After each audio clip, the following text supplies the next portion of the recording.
verificar a questão do conteúdo de cada lei orçamentária, né? As leis orçamentárias, cada uma tem um conteúdo específico, embora uma oriente a elaboração da outra, não é isso? Mas cada uma tem um conteúdo específico. Então, verificar esse conteúdo específico de cada uma das leis orçamentárias e verificar quando há uma, digamos assim, uma infração, né, do ponto de vista legislativo, de uma lei com relação à outra. Como é que se resolve esse problema aí que ocorre? Ou seja, não pode a lei orçamentária anual tratar de matéria da lei de diretriz orçamentária, como também não poderia o PPA tratar de matéria de LDO, ou seja, cada um tem um conteúdo específico. E qual é a solução jurídica para o caso de extrapolamento, digamos assim, né, de uma com relação às outras? Esse ponto é importante que vocês tenham isso bem claro.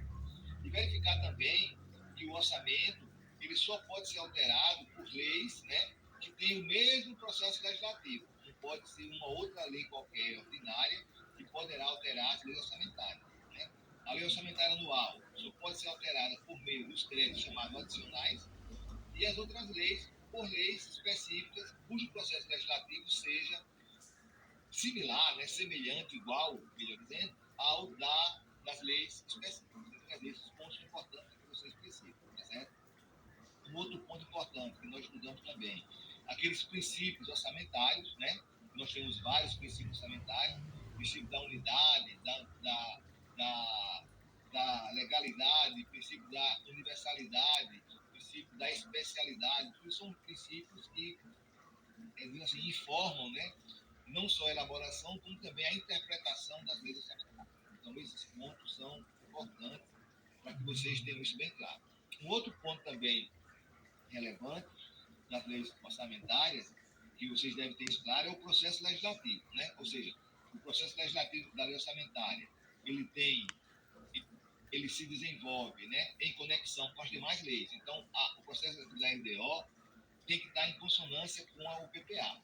E o da LOA tem que estar em consonância com a LDO e o PPA, tá certo? Então, porque uma orienta a elaboração da outra. Então, o primeiro ponto para emendas, né, ao projeto de lei é essa adequação entre as leis orçamentárias. O segundo, né, quando se trata da lei orçamentária anual, é definir de onde virão os recursos, que só podem vir, igualmente, não é, da anulação de uma outra despesa. Né? Ou seja, anula-se uma outra despesa e destina-se para aquela nova despesa introduzida no orçamento por meio de uma emenda parlamentar. Só que, veja só, algumas despesas não podem ser anuladas. Isso está claramente previsto na Constituição, né? Que são aquelas referentes a pessoal e seus encargos, serviço da dívida e as transferências obrigatórias. Obviamente que também não serão objeto de emendas, né? A destinação mínima para educação, saúde, por força da vinculação constitucional. Então, esses pontos são muito importantes para a gente poder entender as emendas ao projeto de lei orçamentária, tá certo? Então, isso tudo é apresentado na comissão mista, né? A comissão mista é que delibera sobre as emendas. O que vai para plenário depois já é o substitutivo do que foi apresentado nas emendas. As duas casas atuam conjuntamente, embora, digamos assim, já que é uma lei ordinária, a maioria simples é apurada em cada casa, tá certo? Para uma casa não se sobrepor a outra, especialmente a Câmara em relação ao Senado. Então, esses pontos são relevantes para que vocês compreendam.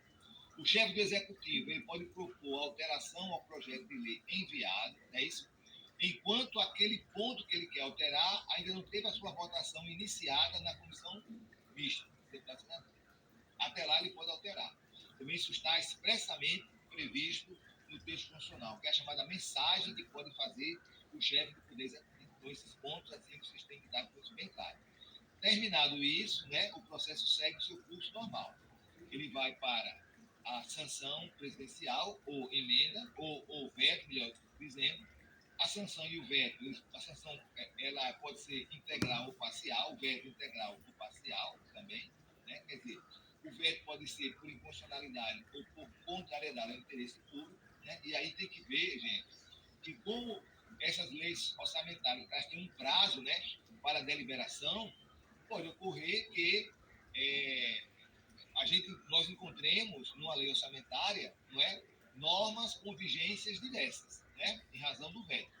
Então, esses pontos são importantes. Um outro ponto importante, aquele recurso que, em razão de veto, isso também está expressamente previsto na Constituição, ficarem sem destinação específica, ou seja, sem despesas específicas, eles só poderão ser utilizados por meio da abertura de créditos especiais ou suplementares. Tais créditos, como já falei, né, na aula, e já hoje falei também um pouco aqui, eles são abertos por meio de lei, tá certo? Então tem que ter uma lei que autorize, né, a utilização de recursos que, em razão do veto, ficarem sem despesas correspondentes.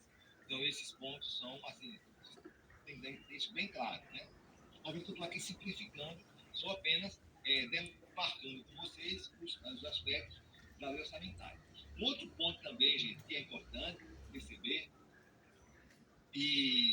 é que as leis orçamentárias, elas, como o orçamento em geral, o direito financeiro em geral, ele é de competência concorrente. Então, significa dizer que a União emite normas gerais, né, que os estados e municípios e a própria União têm que obedecer, né, essas normas gerais.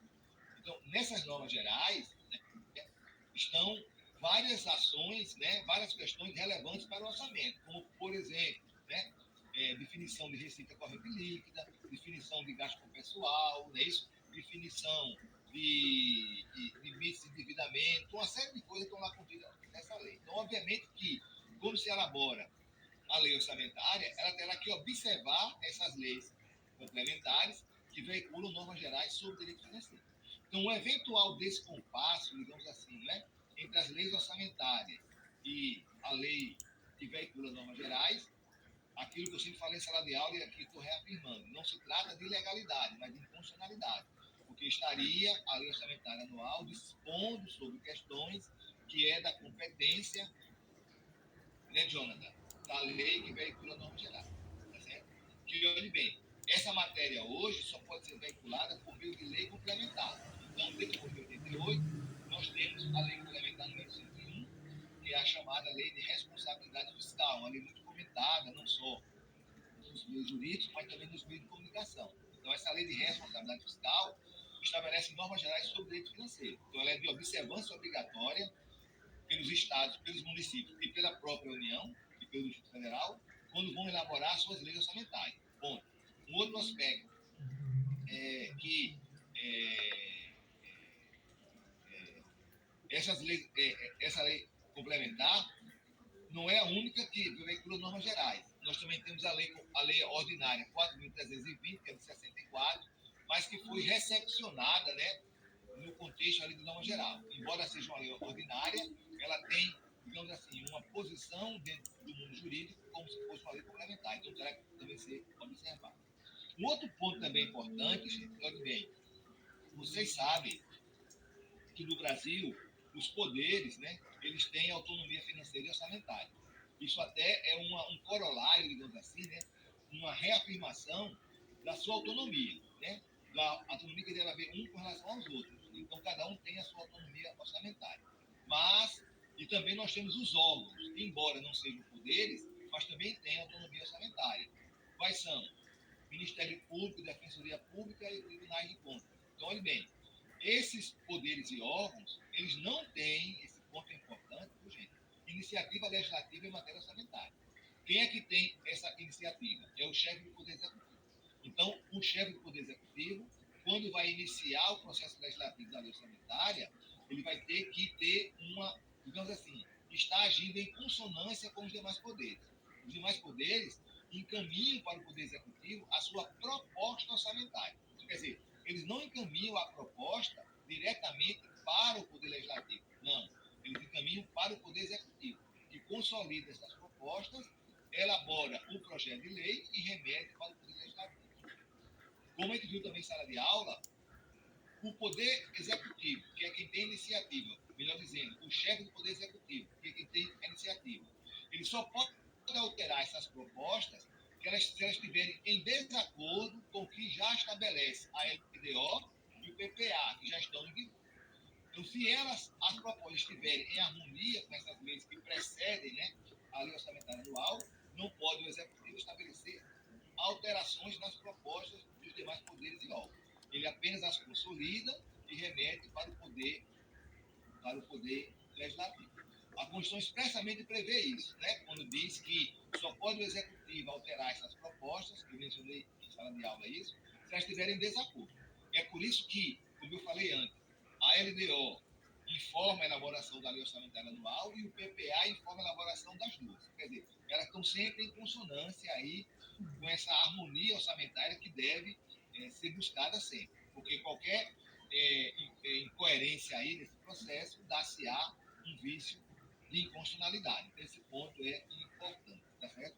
Então, para que os poderes e órgãos apresentem as suas propostas dentro da realidade econômica daquela unidade federativa e financeira, eles recebem previamente, né, todos os estudos que são necessários para prever a futura arrecadação, para que dentro dessa realidade eles apresentem as suas propostas. Então é importante que vocês deem uma olhada, né, nos artigos 11 e 12 da Lei de Responsabilidade Fiscal, que tratam justamente dessa estimativa. Olhe bem, a Lei Orçamentária Anual, esse ponto é importante,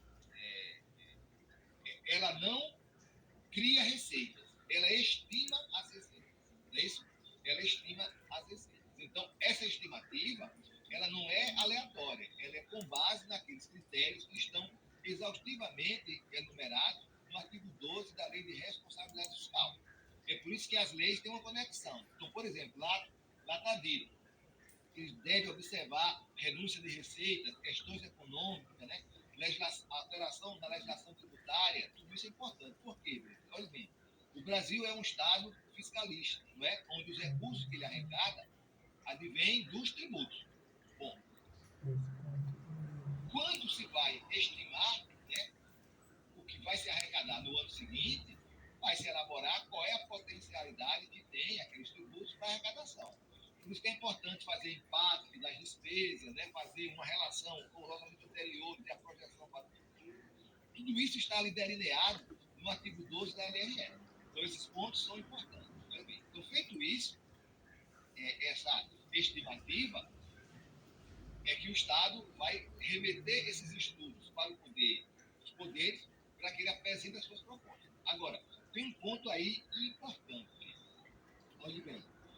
Como uma lei orienta a elaboração da outra, é claro que, na hora que o Executivo vai fazer a estimativa das receitas, ele levará em consideração não só questões econômicas, mas também as alterações na legislação tributária. Então, por exemplo, na primeira prova, nós estudamos aquele artigo 14 da Lei de Responsabilidade Fiscal que trata da renúncia de receitas. Então, obviamente, que se há alguma renúncia de receitas, que vai ter vigência no orçamento seguinte, claro que isso vai ser considerado na hora da estimativa. Porque se é uma renúncia de receita, o Estado não vai arrecadar aquele recurso. Não arrecadando, ele não pode estimar. Então, esses pontos são muito importantes. Como também qualquer questão econômica, né, que vá assombrar, digamos assim, a arrecadação, também é importante ser prevista. É por isso, como eu disse na sala de aula, que a lei orçamentária ela incide sobre uma base que já foi rigorosamente, digamos assim, juridicizada por outras leis, como as tributárias. Então, por exemplo, se tem uma retração da economia, obviamente que isso vai diminuir, vai afetar a arrecadação de tributos. Consequentemente, vai influenciar na estimativa de arrecadação da lei orçamentária. Né? Então, tudo isso vai ser considerado na hora da elaboração do orçamento. E se porventura algum gasto, como a gente viu com relação ao gasto com pessoal, que está previsto no artigo 69 da Constituição Federal, se algum concurso for realizado no ano seguinte, né, de elaboração da lei orçamentária anual, isso tem que estar aprovado, né, ou pelo menos previsto na LDO, para poder a lei orçamentária destinar recursos para tal situação. Tá certo? Então, tudo isso, gente, são pontos que a gente já viu na sala de aula e que é importante para entender essa estrutura orçamentária. Então, as três leis, elas estão interligadas, né? E também como estão interligadas com a Constituição. Tudo isso para, digamos assim, permitir o equilíbrio orçamentário. Então, olhe bem, se porventura, não é?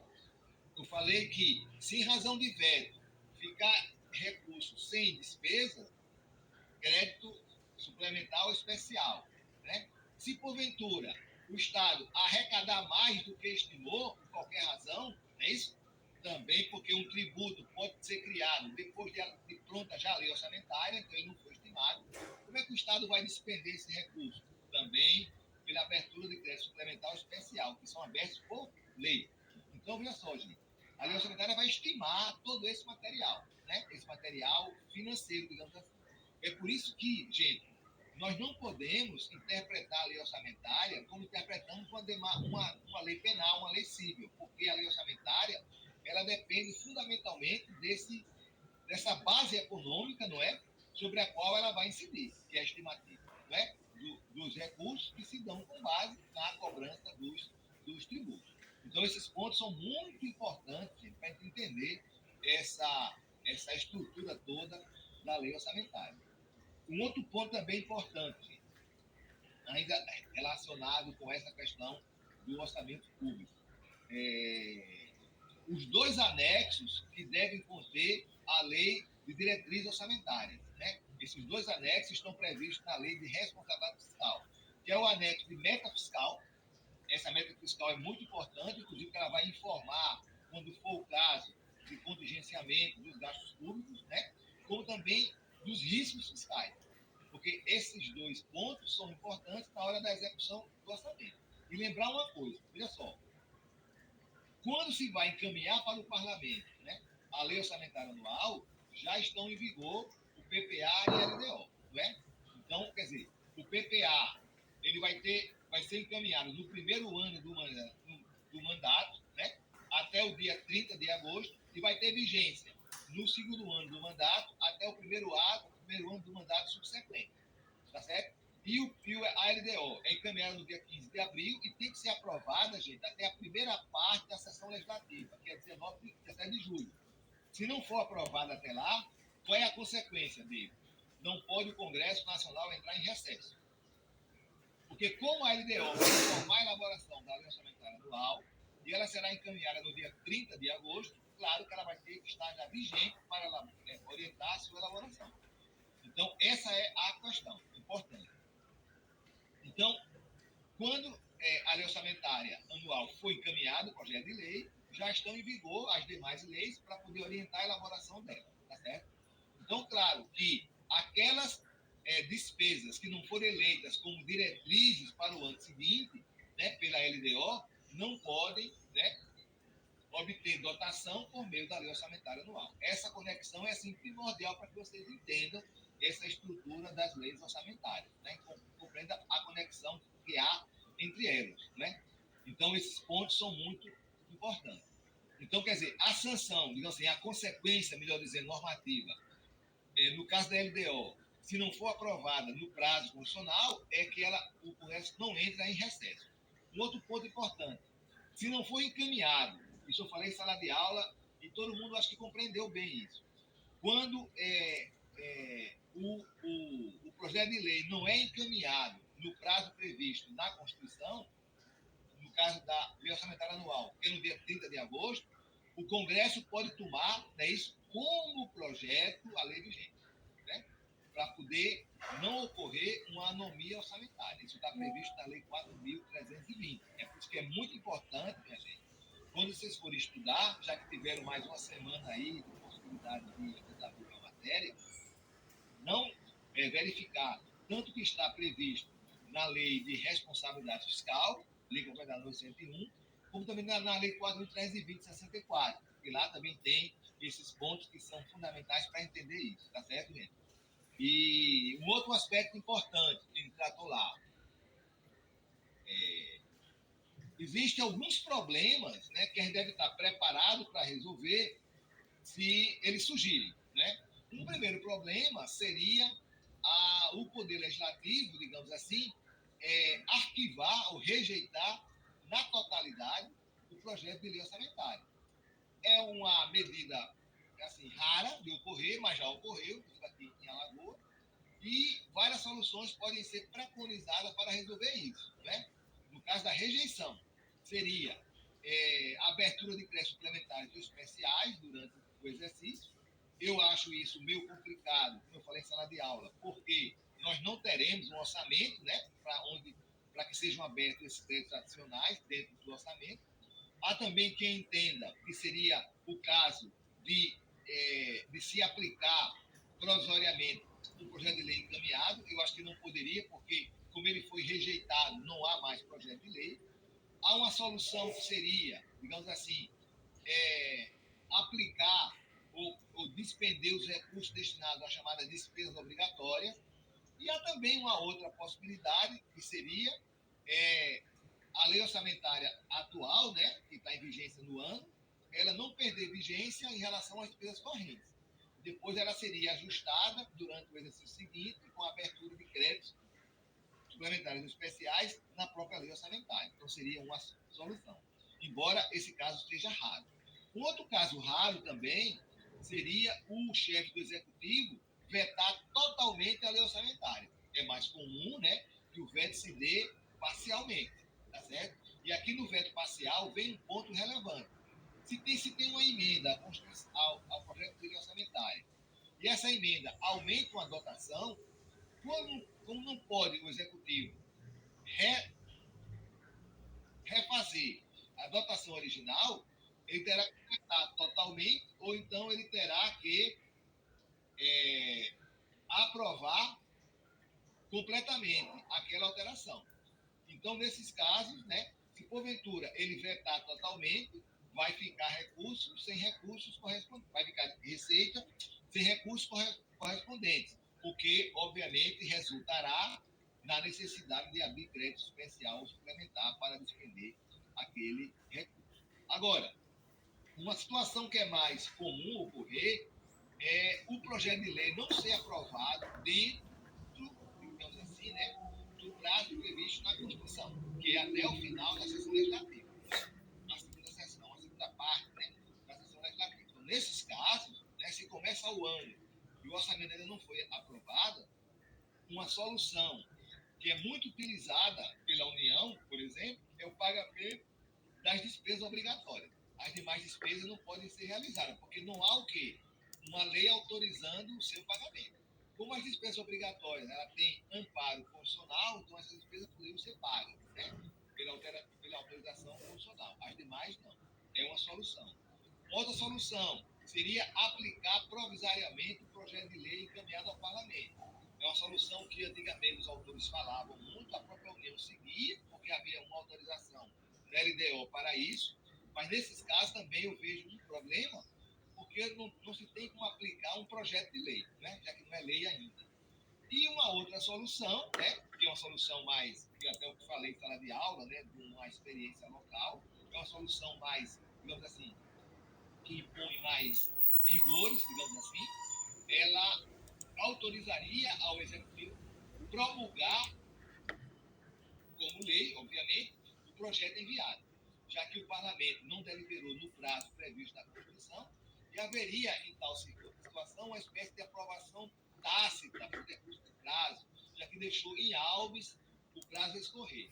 Há autores que criticam muito essa proposta, por entenderem que não há na Constituição espaço, né, para aprovar a lei por decurso de prazo, mas como eu falei em sala de aula, e aqui vou reafirmar com vocês, a lei orçamentária, as leis orçamentárias, melhor dizendo, embora elas sejam leis ordinárias, mas elas têm um processo legislativo vinculado, né, diferente, porque a Constituição estabelece uma data, né, para que o projeto de lei seja enviado, é isso?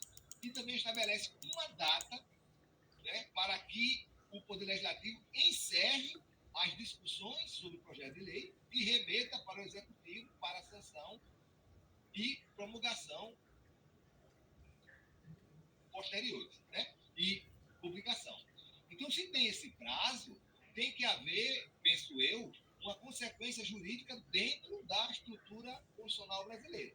Então, há espaço para a gente pensar nessa possibilidade, digamos assim, da aprovação tácita por meio do parlamento. Mas tudo isso vocês vão escrever na prova, né, levando em conta essas fundamentações que nós estamos tecendo aqui com vocês, analisando com vocês. Agora, gente, apenas uma observação que vocês já estão acostumados para que eu faça, né? Preciso que vocês estudem a matéria. Como eu falei, qualquer livro de direito financeiro tem um capítulo que trata sobre orçamento. Né? Estão tendo mais uma semana aí. Tem até aluna minha veio do noturno, que está com um livro meu sobre direito financeiro, que é um livro bem interessante. Mas qualquer livro, vocês podem encontrar esse capítulo. Tem que estar muito, muito bem, refletir esses pontos todos para poder entender e responder a matéria com mais tranquilidade, tá certo? Tem alguns alunos que estão com uma nota muito delicada, então é preciso que façam uma boa prova, né, para poder sair-se bem nesse semestre, né? Até porque, gente, o direito financeiro, ele está muito conectado com o direito financeiro 2. Né? Então, compreender as matérias do direito financeiro 1 é primordial para uma boa, digamos assim, compreensão do financeiro 2. A gente começa o financeiro 2 já tratando da execução do orçamento. Ele é aprovado, agora vai ser executado. Então, nessa execução do orçamento, nós temos as despesas públicas, o controle das contas públicas, né? Então, quer dizer, esse ponto é muito importante, porque a gente salta, né? Sem entender isso, vai ter dificuldades maiores mais adiante, né? Então, compreender isso é primordial para até não só passar do financeiro 1, se aprovado, obviamente, como também ter uma boa compreensão do financeiro 2. Porque, olhe bem, gente, a conexão do orçamento com os demais ramos do direito é primordial. Né? Todo dia houve, nos meios de comunicação, informações sobre políticas públicas, sobre direitos, deveres do Estado, e tudo isso depende do orçamento. Né? Se não tem orçamento, os direitos não se concretizam, eles não chegam até aos administrados, né? Porque, como a gente falou em muitas oportunidades na sala de aula, todos os direitos têm custos, né? E esses custos, eles são, digamos assim, concretizados, formalizados por meio do orçamento. Então, por isso que o orçamento é primordial para que o Estado cumpra a sua função, que é a função de atender às chamadas necessidades públicas. Não há direito nenhum, seja em que área for, que não reclame do Estado recursos. Né? Por isso que eu sempre incentivei que vocês lessem aquele livro, Os Custos dos Direitos, porque é muito importante para compreender, né, o custo que um direito tem, direito à educação, direito à saúde, direito ao meio ambiente saudável, direito à segurança pública. Agora mesmo nas enchentes, né, estamos vendo período de enchente, né? Até eu já estou preparando algumas questões para o financeiro 2, porque tem casos agora em que, em razão das chuvas, é, desembocou uma situação de calamidade pública. Como é que o Estado pode atender a tais situações se não houver previsão no orçamento? Né? Vai ver depois que há uma saída para isso, há uma solução normativa para isso. Então, quer dizer, tudo isso depende do Estado, né? Uma estrutura que permita que os direitos sejam executados. Né? Então, é por isso que esse ponto é crucial, né?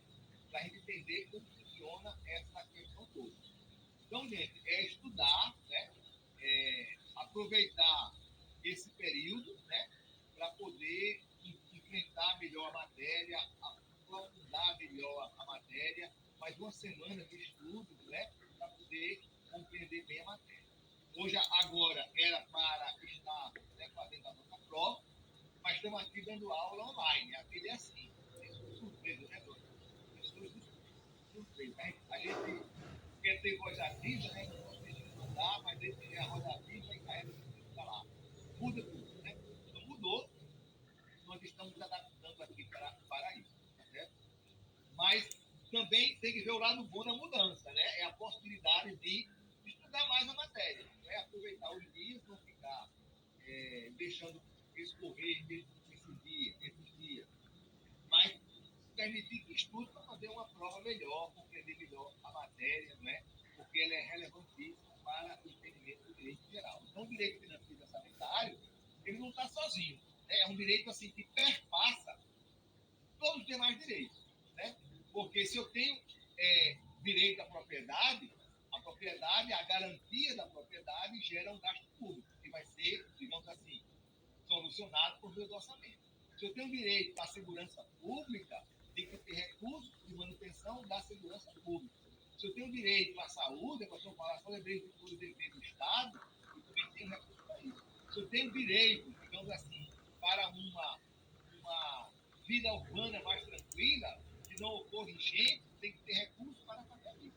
E se porventura ficar detectado, né, uma conduta imprudente do Estado, tem até forma de tentar se reparar isso. Né? Porque tudo isso são formas que a gente vai encontrando aí e que tem lá no fundo recursos públicos. E como o Brasil é um país fiscalista, né, primordialmente, esses recursos advêm dos tributos. Tá certo? Passamos já aquela primeira fase, que é identificar as receitas, agora estamos entrando na fase dessa prova de aplicação das receitas por meio do orçamento, que não é um orçamento só, não é uma lei só, é uma lei que tem conexão com outras duas leis, que é a lei de diretriz orçamentária e a lei do plano anual, do plano plurianual. É por isso que o PPA tem vigência de 4 anos, a LDO, repito, ela não tem vigência apenas anual, mas de 1 ano e 6 meses, que ela vai orientar a elaboração da lei orçamentária anual, da elaboração dela, né?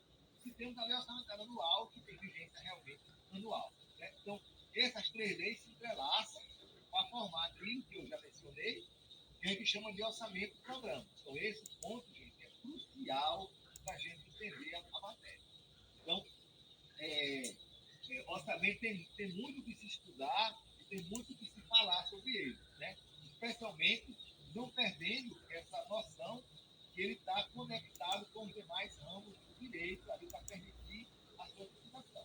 Então, todos esses ramos têm recursos que estão ali envolvidos. Né? Agora mesmo, esse ano, né, que passou, aliás, o ano que nós estamos vivendo, né, o Supremo Tribunal Federal decidiu que é constitucional a taxa do chamado bombeiro, não é? Taxa de bombeiro. Então, quer dizer, essa taxa, né, ela é fundamental para quê? Para que o corpo de bombeiros cumpra as suas finalidades. E agora, nessa chuva, né, ele vai ter muito trabalho. Então, como é que ele não cumpriria essa sua finalidade? Como é que ele vai cumprir essa finalidade? Com recursos que são arrecadados por meio do Estado, especialmente a chamada taxa do bombeiro. Então, quer dizer, os recursos têm sempre uma função de atendimento a uma finalidade pública. Por isso, essa conexão, gente, que a gente não pode perder. Tá certo?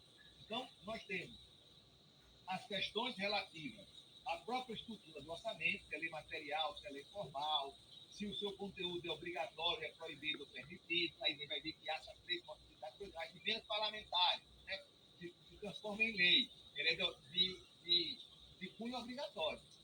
Elas não podem ser secretas, mas tem que ser aplicadas, não é? Então, quer dizer, nós vamos encontrar na lei orçamentária normas que são obrigatórias, normas que são permitidas, né, apenas permitidas, o Estado pode aplicar ou não aquele recurso, e há também algumas normas que não poderiam estar na lei orçamentária anual, porque se estiverem, por ter uma conduta proibida, elas seriam inconstitucionais. Por exemplo, uma despesa, né, para pessoal, por exemplo, que não foi prevista na LDO. Ela não poderia estar ali, então não pode ser aplicada. Então, quer dizer, isso vocês têm que ter essa noção de conexão das leis orçamentárias do para poder entender melhor isso, tá certo? Lei é uma lei formal.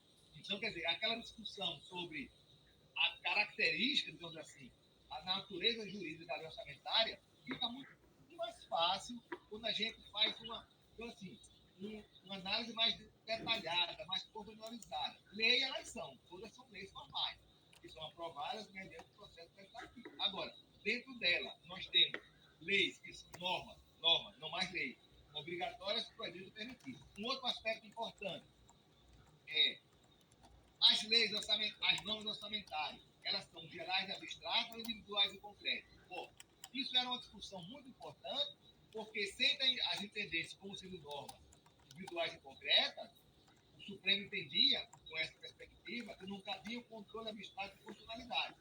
Mas o Supremo, por meio da ação direta 4048, é bom até anotar, porque vamos examinar isso, ele muda a sua jurisprudência e passa a admitir o controle abstrato de constitucionalidade das leis orçamentárias. Né?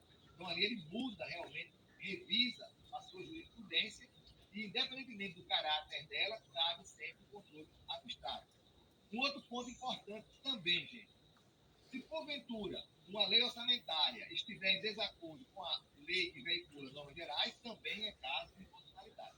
Vou encontrar, além dessa ADI 4048, várias decisões do Supremo sobre essa questão da constitucionalidade. E os autores, geralmente, quando eles falam, né, sobre a lei orçamentária, eles fazem comentários sobre essa mudança de comportamento do STF com relação ao conhecimento e julgamento das ações diretas do Constitucional sobre o meio orçamentário. Tá certo? É importante a gente compreender essa situação toda. Então, gente, nesse dia chuvoso, voltou a chover, não é? Estou olhando aqui da minha janela e voltou a chover, né? Aproveitem essa chuva e vão dar uma estudada nessa matéria. Aproveitem, né? Que a prova não foi hoje, né? E aproveitar pelo menos o dia de hoje para dar uma estudada na matéria do direito financeiro orçamentário 1, né? Que é o critério que nós estamos estudando. Então, gente, a prova será na próxima quarta-feira, às 8h20, né? Se a situação não mudar, né? Permitir, eu espero que permita. Se não permitir, encontraremos outro meio para resolver, mas eu penso que não, né? Os prognósticos todos são que essas chuvas vão escasseando, né? Até a próxima sexta-feira, então acho que na terça-feira nós estaremos, na quarta-feira, tudo sai normalizado. Então, falando da nossa prova. E lá na prova, na quarta-feira, eu vou comunicar a vocês como será feita a revogação final que a gente tem cumprir o nosso calendário. Né? Eu vou fazer aqui a chamada, mas não saiu ainda não, porque eu vou começar a fazer alguns pontos. Alberto Vinícius. Anaíldo Thaís. Presente, professor.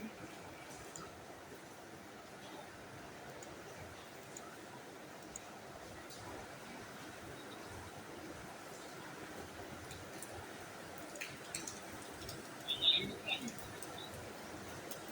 Antônio Coração. Antônio Coração. Arthur Vinícius. Presente. Bruno Maria. Presente, professor. Antônio Carlos. Presente.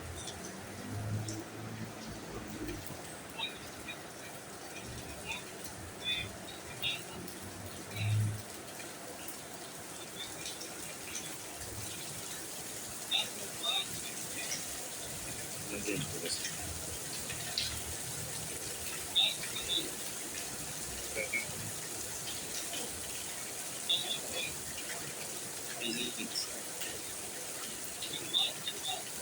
Presente. Presente.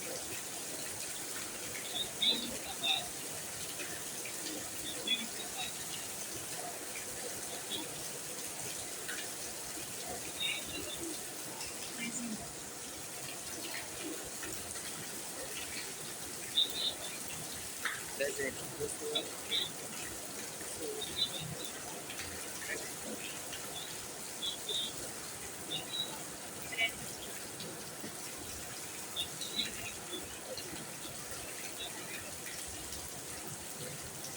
Professor, o Etim me colocou no chat que está presente.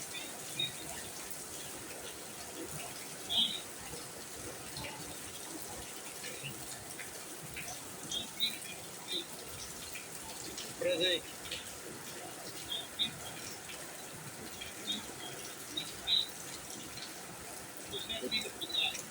Ah, presente.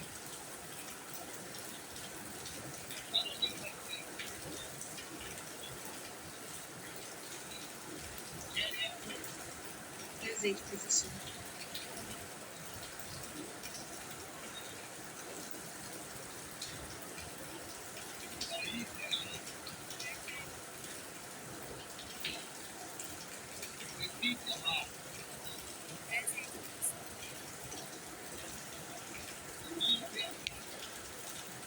Presente, professor.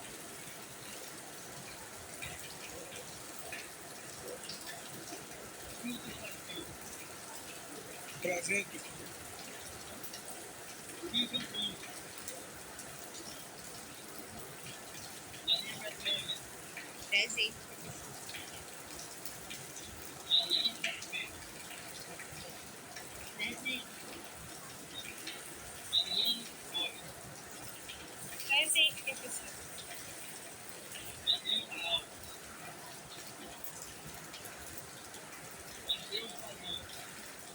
Presente.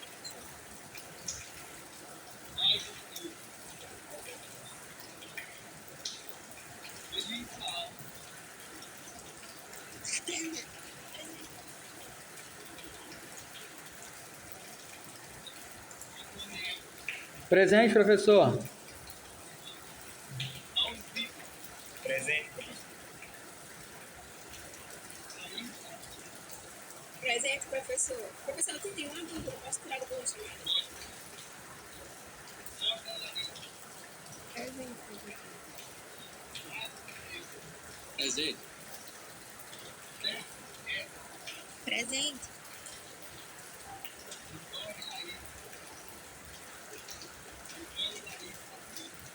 Presente, professor. Presente, professor.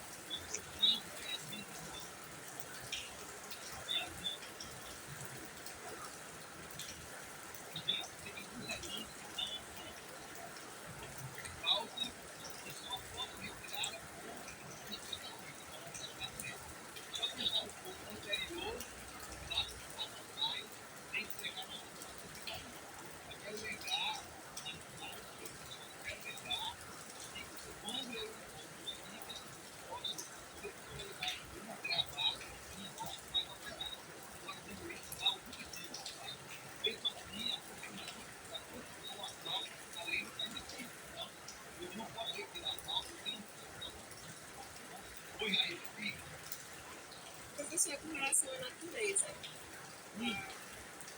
Nossa amiga. Não é algo que eu estou sobre mecanismos,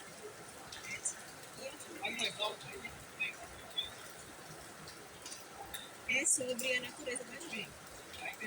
Assim, aí, eu procuro materiais, material famoso sobre leite mesmo, sobre material,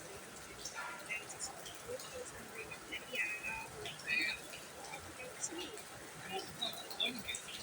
Essa ideia de lei de bem, né, seria um meio, né, uma atração para essa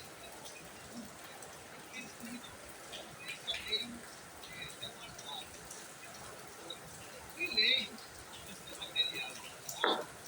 Que lei material? Seria aquela ideia que o Deus ordinário, nós teríamos novos rituais concretos que nós trabalhamos.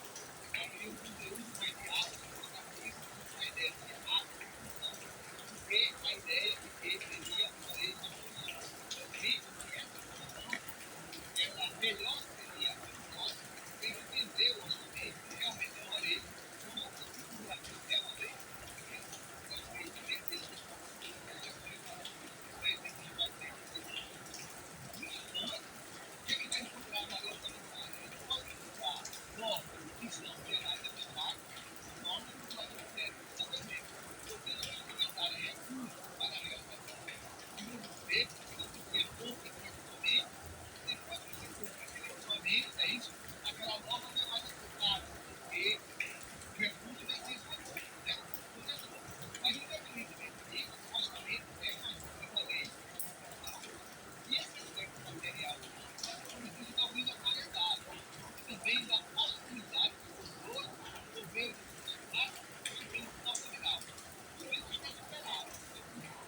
tem obrigatórios, por exemplo, aqueles percentuais previstos na Constituição,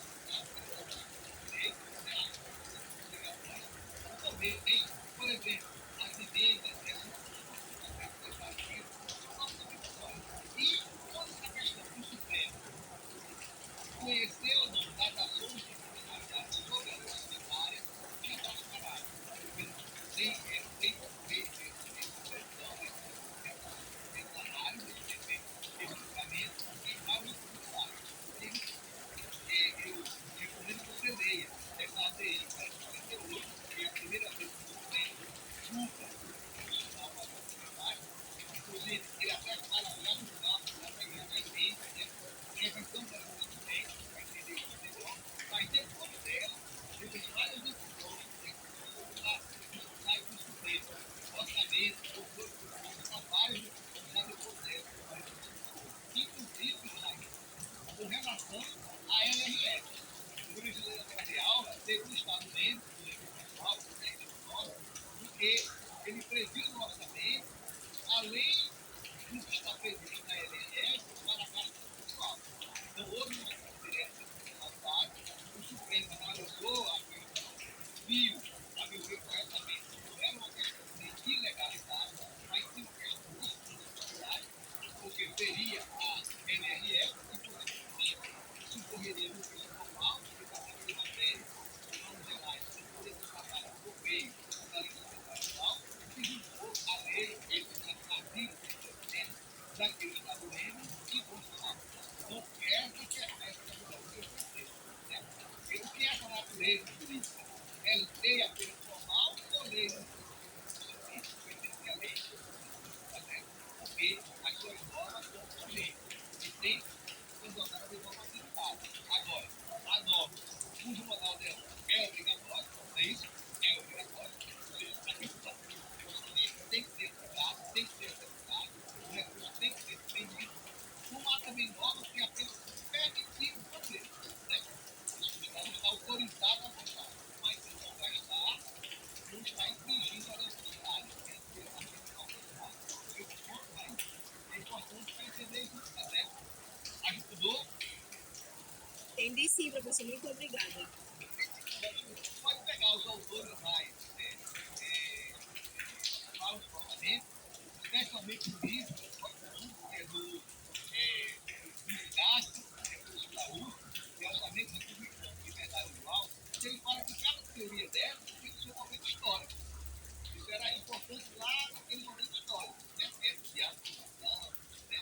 Meio sugênero, e outra coisa.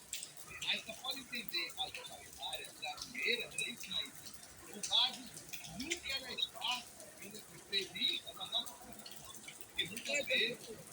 Muitos autores, eu não lembro o nome, um dos autores ele disse que a maioria das teorias elas são aplicadas, são feitas por pessoas de fora, então tá? Isso, tem que ser aplicação do país, tem que juntar com a jurisprudência. Isso, olha aí. Gosto de sua gravação, olha bem. Lembram, quando eu falo com vocês, falo do primeiro período, né?